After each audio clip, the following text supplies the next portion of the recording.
Sejam bem-vindos aos 5 minutos. Gente, eu queria compartilhar uma coisa com vocês aqui, que eu estava vendo essa entrevista do Nicolas lá no Pânico ontem, e eu achei que o Emílio tocou num ponto aqui muito bacana de um assunto. Eles estavam, na verdade, ele foi lá falar sobre aquela questão da ocupação da Câmara, do Senado e tudo mais, como é que foram as negociações e tal, e tudo.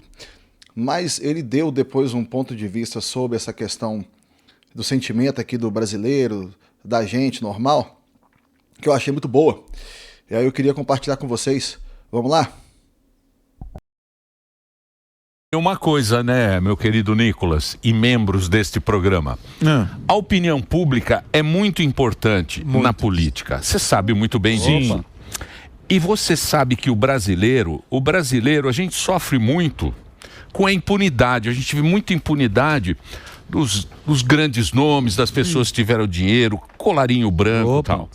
E quando a gente vê as penas injustas desses caras que sentaram na cadeira, do outro lá que escreveu na estátua, que estão 17 anos de cadeia, 18 anos de cadeia, multa de 30 milhões que a pessoa nunca vai pagar, você fala, meu Deus, alguma coisa está errada aí. O que está acontecendo? Por que essa pessoa tem essa pena?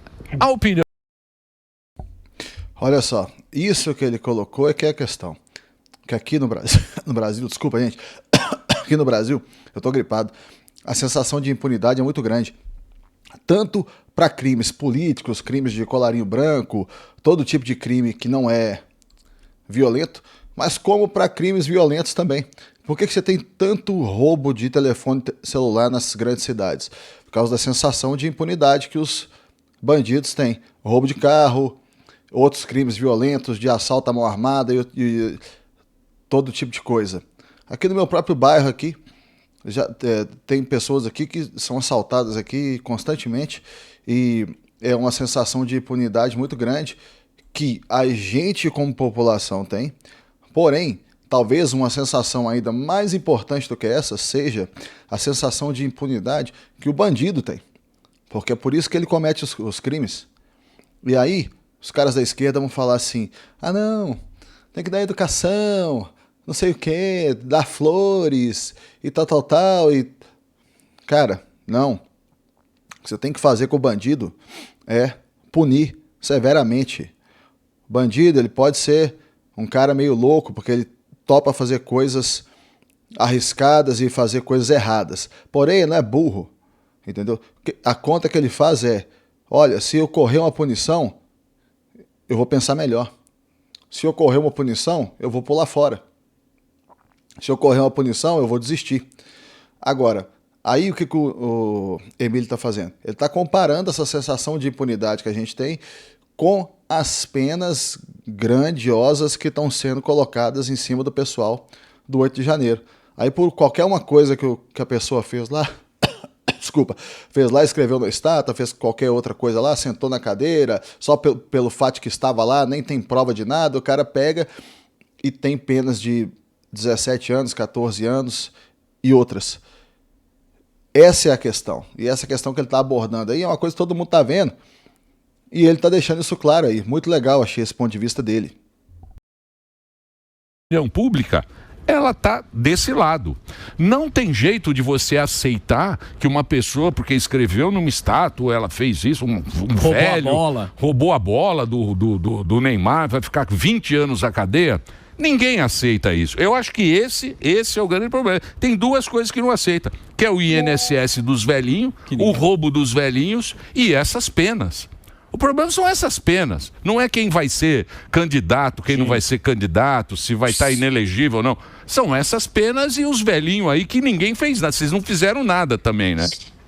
Perfeito, não é que nós não fizemos nada. A gente protocolou uma CPI, e é o instrumento que nós temos no Legislativo, que é uma comissão parlamentar de inquérito, que é para investigar, mas ninguém do PT e ninguém da esquerda assinou, e também não foi instalada, e disseram que há uma lista de preferências, mas isso regimentalmente não se sustenta, porque já ocorreram outras CPIs, por exemplo, a CPI da Petrobras, que foi instalada sem nenhum tipo de ordem cronológica.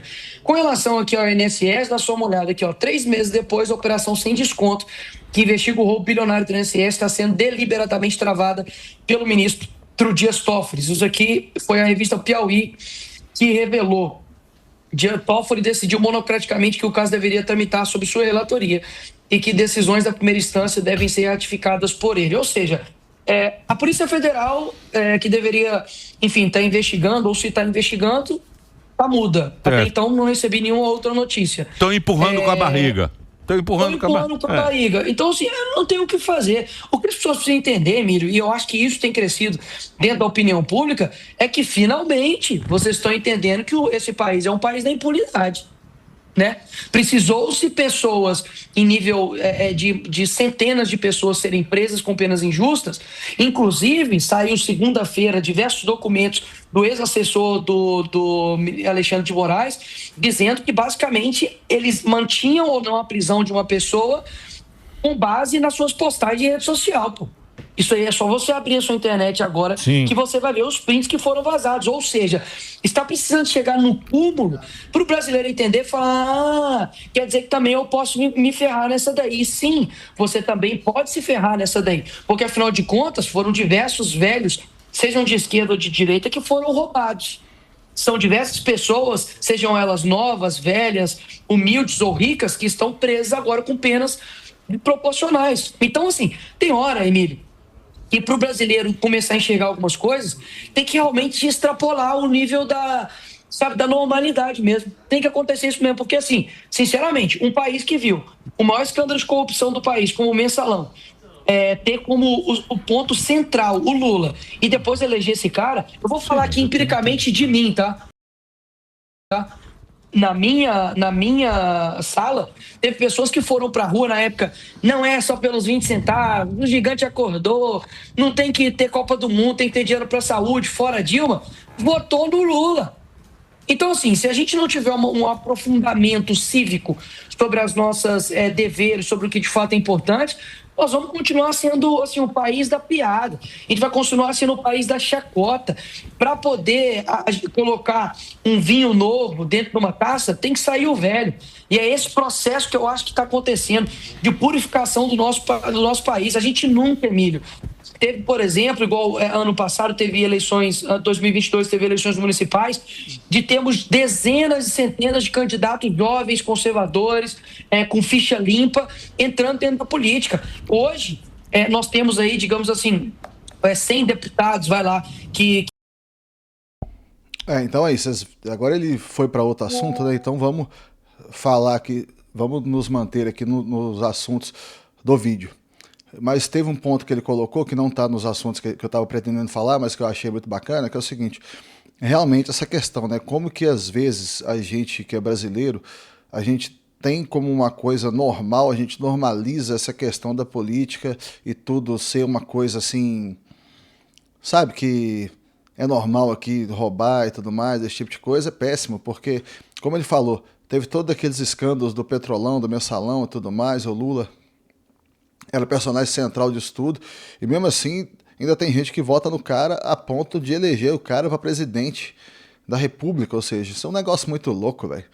É uma coisa assim de que, como que você considera isso, sabe? Como que você considera isso, né? Então, agora falando dos outros dois pontos, a sensação de impunidade muito grande com relação aos crimes que são cometidos aqui, que não são do 8 de janeiro, em contrapartida ao que aconteceu no 8 de janeiro. Logicamente que o que aconteceu no 8 de janeiro, as pessoas que fizeram coisas erradas lá, alguma depredação, estragaram o patrimônio público, qualquer coisa nesse sentido, tem que ser punidas de acordo com o que é o normal do Brasil, que é o quê? Pagar o que foi o prejuízo, pagar uma pena de cesta básica, trabalhos voluntários, esse tipo de coisa assim. Não ficar na cadeia 17 anos. Então, quando você pega dos dois lados, você pega essa coisa da impunidade geral contra penas duríssimas, você vê que isso é uma coisa realmente muito... que é muito desproporcional, né? Por outro lado, ele estava falando dessa questão do INSS que está sendo varrida para debaixo do tapete. Desculpa, gente. Está sendo varrida para debaixo do tapete totalmente. Está ficando uma coisa assim que eles estão querendo ver se cai no esquecimento. A oposição está tentando fazer alguma coisa, mas dá até para entender o lado deles em qual sentido. Eles têm tanta coisa para fazer agora, tem tanta coisa para correr atrás de questão de anistia, Bolsonaro e tudo mais, o Lula querendo aumentar imposto o tempo todo, taxar e esse tipo de coisa, que realmente fica complicado. Mas eu achei interessante as perguntas que o Emílio fez e também a resposta do Nicolas, queria trazer para vocês. Agradecer a todo mundo que está assistindo o vídeo, agradecer a todo mundo que está se inscrevendo no canal. A gente está começando o canal esses dias, então cada inscrição é muito valiosa e eu agradeço a todos. Muito obrigado a vocês e até o próximo vídeo.